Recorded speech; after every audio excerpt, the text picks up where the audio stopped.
Bismillahirrahmanirrahim. Assalamualaikum warahmatullahi wabarakatuh.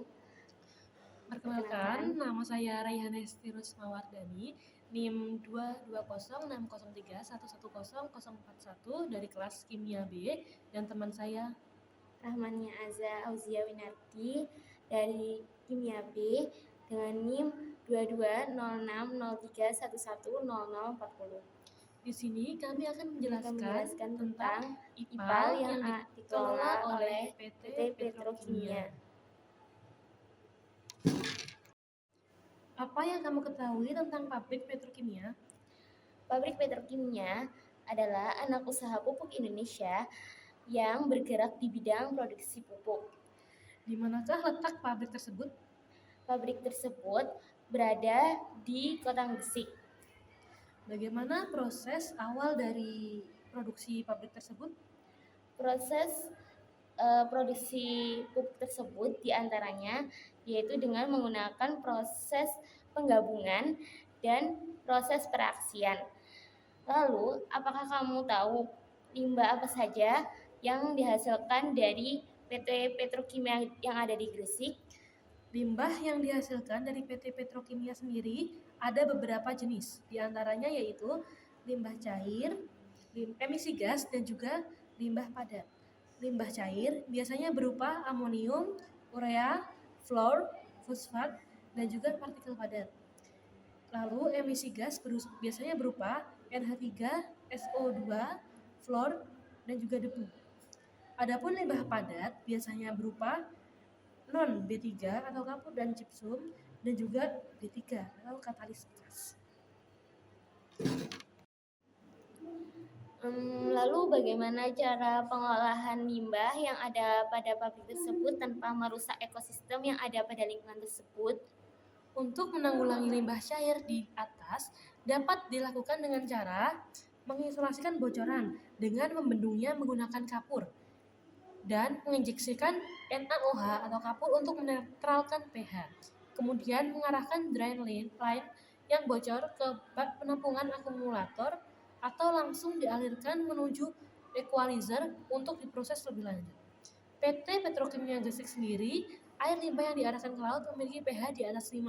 Sistem injeksi kapur di equalizer pabrik 2 dan pabrik 3 dipertentukan sebagai proses pembuatan lain kapur. Selanjutnya, lain kapur tersebut diinjeksikan ke dalam tangki penampungan buangan cairan yang menuju ke kolam equalizer sebelum buangan cairan tersebut dibuang ke laut.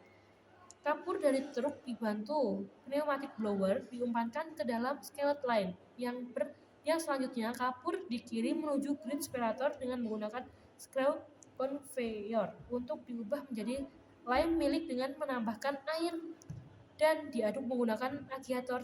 Selanjutnya, lime milik yang berbentuk ditampung pada lime milk tank kemudian diinjeksikan pada pH adjusting tank dengan menggunakan cara gravitasi.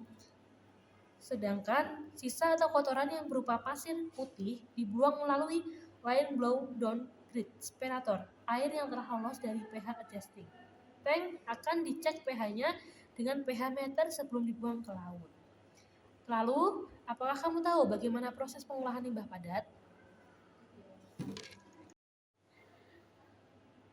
Adapun pengolahan limbah padat pada petrokimia yang ada di Kota Gresik, yaitu limbah padat yang dihasilkan pada petrokimia Gresik adalah debu dari proses industri yang kemudian dihisap dengan menggunakan silon lalu dispray pada scrubbing system agar udara yang keluar dari stak hanya gas dan air.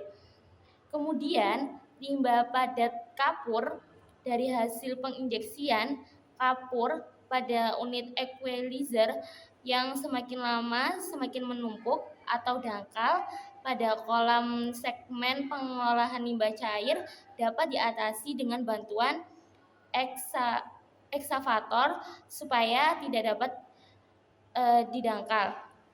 Tumpukan kapur tersebut dapat digunakan sebagai bahan tambahan pembuatan semen pada industri semen tersebut. Lalu bagaimana dengan pengolahan limbah gas?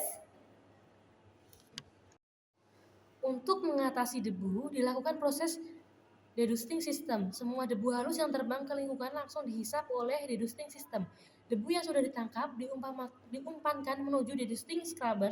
Debu-debu yang terbang kemudian dikontakkan dengan air untuk menyempurnakan udara. Hasil keluaran Prince Capture, Dyer Capture, dan dedusting scrubber. Maka diumpankan menuju tail gas scrubber atau TGS. Di dalam TGS, udara tersebut akan dikontakkan dengan air dan asam sulfat di dalam kolom. Asam sulfat digunakan untuk memperkecil kadar amonia yang masih terkandung dalam gas yang akan dibuang ke atmosfer. Saat clarified water hasil kontak dengan asam sulfat dan amonia sudah jenuh, air tersebut akan dikirim ke unitas yang sebelumnya ditampung oleh cushion foam. Hasil dari scrubbing system merupakan udara bersih yang layak dibuang ke lingkungan.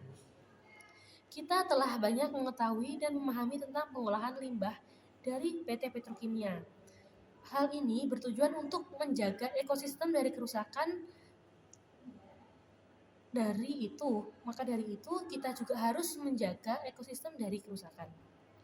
Baik, hal itu adalah hal yang benar. Mari kita jaga ekosistem dari kerusakan.